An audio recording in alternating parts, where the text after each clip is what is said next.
nggak sih gimana negara Indonesia terbentuk dan apa awalnya negara ini menjadi negara republik? Dan siapa saja ya yang berperan dalam penegakan negara kita tercinta ini? Gak mungkin dong negara kita ini langsung jadi seperti tahu bulat yang digoreng dadakan, karena setiap negara harus punya landasan hukum untuk menjadi suatu negara. Nah, maka dari itu, kita akan membahas tentang perumusan dan pengesahan Undang-Undang Dasar Negara Republik Indonesia tahun 1945 sebagai dasar dari pembentukan negara Indonesia. Untuk membahasnya, kita akan merangkum menjadi beberapa bagian. Yang pertama, perumusan Undang-Undang Dasar Negara Republik Indonesia, lalu pengesahan Undang-Undang Dasar Negara Republik Indonesia, dan selanjutnya kita juga harus tahu dong apa arti penting Undang-Undang Dasar Negara Republik Indonesia yang kita cintai ini, dan gimana ya peran-peran tokoh dalam merumuskan Undang-Undang Dasar Negara Republik Indonesia. Perumusan Undang-Undang Dasar saling berkaitan dengan hakikat konstitusi. Untuk lebih jelasnya, kita harus tahu dulu apa itu konstitusi. Konstitusi memiliki berbagai pengertian dalam banyak bahasa. Seperti dalam bahasa Inggris, konstitusi disebut juga dengan constitution. Dalam bahasa Belanda, konstitusi disebut dengan konstitusi. Sedangkan dalam bahasa Jerman, konstitusi disebut dengan Constitution atau Verfassung. Ternyata berbeda-beda juga ya istilah konstitusi di berbagai negara. Jadi dapat diambil kesimpulan bahwa konstitusi merupakan hukum dasar yang dijadikan pegangan dalam penyelenggaraan suatu negara. Lalu ternyata konstitusi juga dibagi menjadi dua bagian, dalam arti yang sempit dan dalam arti yang luas. Dalam arti luas, konstitusi juga dibagi menjadi dua bagian. Yang pertama dalam bentuk tertulis dan yang kedua dalam bentuk tidak tertulis. Lalu, apa bedanya ya kedua konstitusi tersebut? Coba tebak. Nah, jawabannya benar. Konstitusi tertulis merupakan konstitusi yang dituangkan ke dalam sebuah dokumen, sedangkan konstitusi tidak tertulis merupakan konstitusi yang tidak dituangkan dalam sebuah dokumen dan hanya dituangkan dari mulut ke mulut saja. Nah, yang dituangkan dari mulut ke mulut saja ini contohnya seperti larangan sebuah adat atau larangan-larangan yang ada di tempat tinggal teman-teman semua. Nah, dari kedua pengertian tersebut, teman-teman sudah paham kan apa arti konstitusi secara luas? Lalu, apa ya pengertian konstitusi secara sempit? Nah, ini jawabannya. Konstitusi dalam arti sempit adalah hukum dasar tertulis. Teman-teman tahu nggak apa hukum dasar tertulis Indonesia? Pancasila? Tetot! Pancasila merupakan dasar negara, bukan hukum dasar tertulis. Jadi, hukum dasar tertulis Indonesia adalah Undang-Undang Dasar 1945.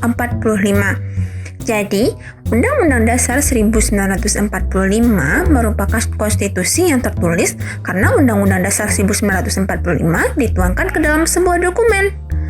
Undang-Undang Dasar mempunyai fungsi yang khas, yaitu membatasi kekuasaan pemerintahan agar penyelenggaraan kekuasaan tidak bersifat sewenang-wenang. Dengan demikian, diharapkan hak-hak warga negara akan lebih terlindungi. Gagasan ini disebut dengan konstitusionalisme. Negara Indonesia menganut paham konstitusionalisme sebagaimana ditegaskan dalam Pasal 1 Ayat 2 Undang-Undang Dasar Negara Republik Indonesia tahun 1945 yang berbunyi, kedaulatan berada di tangan rakyat dan dilaksanakan menurut Undang-Undang Dasar. Nah, teman-teman sudah paham kan apa ini maksud dengan konstitusi? Kalau teman-teman sudah paham, kita akan lanjut menonton sebuah cuplikan video. Yuk, kita tonton. Undang-Undang Dasar Negara Republik Indonesia tahun 1945. Pembukaan bahwa sesungguhnya kemerdekaan itu ialah hak segala bangsa, dan oleh sebab itu maka penjajahan di atas dunia harus dihapuskan karena tidak sesuai dengan pri kemanusiaan dan pri keadilan. Dan perjuangan pergerakan kemerdekaan Indonesia telah sampailah kepada saat yang berbahagia dengan selamat sentosa mengantarkan rakyat Indonesia ke depan pintu gerbang kemerdekaan negara Indonesia yang merdeka, bersatu, berdaulat, adil dan makmur. Atas berkat rahmat Allah yang Maha Kuasa dan dengan didorongkan oleh keinginan luhur supaya berkehidupan kebangsaan yang bebas, maka rakyat Indonesia menyatakan dengan ini kemerdekaannya. Kemudian daripada itu, untuk membentuk suatu pemerintah negara Indonesia yang melindungi segenap bangsa Indonesia dan seluruh tumpah darah Indonesia, dan untuk memajukan kesejahteraan umum, mencerdaskan kehidupan bangsa, dan ikut melaksanakan ketertiban dunia yang berdasarkan kemerdekaan, perdamaian abadi, dan keadilan sosial.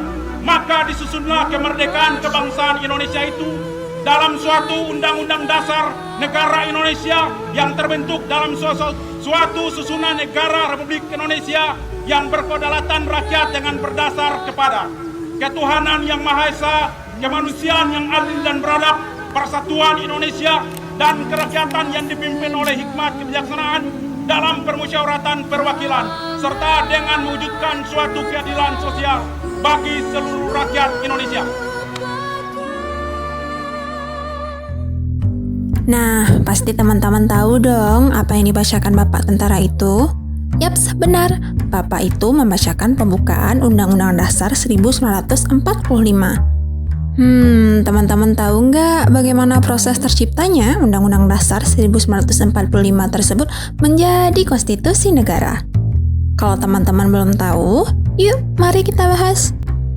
Pada tanggal 10 Juli tahun 1945, BPUPKI atau yang disebut dengan Badan Penyelidik Usaha-Usaha Persiapan Kemerdekaan Indonesia melakukan sebuah sidang di mana BPUPKI mengambil keputusan tentang bentuk negara dan pemerintahan baru yang akan dibentuk. Dalam persidangan tersebut, dibentuklah 3 panitia kecil yang meliputi: pertama, Panitia Hukum Dasar dengan Ketua Insinyur Soekarno, Panitia Perancang Keuangan dan Perekonomian dengan Ketua Muhammad Hatta, dan yang terakhir Panitia Perancangan Pembelaan Tanah Air dengan Ketua Abi Kusno Cokro Sujoso. Pada tanggal 11 Juli tahun 1945, Panitia Hukum Dasar yang beranggotakan 19 orang membentuk sebuah panitia kecil lagi, yaitu Panitia Perancangan Undang-Undang yang diketuai oleh Supomo dengan anggota terdiri atas Wongsonegoro, Raden Ahmad Subarjo, A.A. Maramis, Raden Panji Singgi, Haji Agus Salim, dan Sukiman Wirjo Sanjoyo. Pada tanggal 13 Juli tahun 1945, panitia kecil perancang undang-undang tersebut membahas hal dan menyepakati antara lain ketentuan lambang negara, negara kesatuan, sebutan Majelis Permusyawaratan Rakyat, dan membentuk panitia penghalus bahasa yang terdiri atas Djajadiningrat, Salim, dan Supomo. Rancangan undang-undang yang dibuat diserahkan langsung ke panitia penghalus bahasa. Bukan hanya sampai di sana, setelah melakukan sidang pada tanggal 10 Juli tahun 1945, BPUPKI kembali mengadakan sidang pada tanggal 14 Juli tahun 1945 dengan agenda pembicaraan tentang pernyataan kemerdekaan. Lalu, ketua dari Panitia Perancangan Undang-Undang Dasar melaporkan hasilnya, yang dimana pasal dari rancangan Undang-Undang Dasar berjumlah 42 pasal. Dari 42 pasal tersebut, ada 5 pasal masuk tentang aturan peralihan dengan keadaan perang, serta 1 pasal mengenai aturan tambahan. Hari selanjutnya, pada tanggal 15 Juli tahun 1945, BPUPKI mengadakan sidang dengan agenda pembahasan rancangan Undang-Undang Dasar yang dijelaskan oleh Ketua Panitia Hukum Dasar, yakni Insinyur Soekarno, yang memberikan penjelasan tentang naskah yang dihasilkan dan ditanggapi oleh peserta sidang tentang hasil dari rancangan undang-undang tersebut setelah melalui musyawarah dan masukan dari peserta sidang. Naskah Undang-Undang Dasar akhirnya diterima dengan suara bulat pada sidang BPUPKI tanggal 16 Juli tahun 1945 dan selesailah kerja BPUPKI dalam merancang Undang-Undang Dasar Negara Republik Indonesia tahun 1945.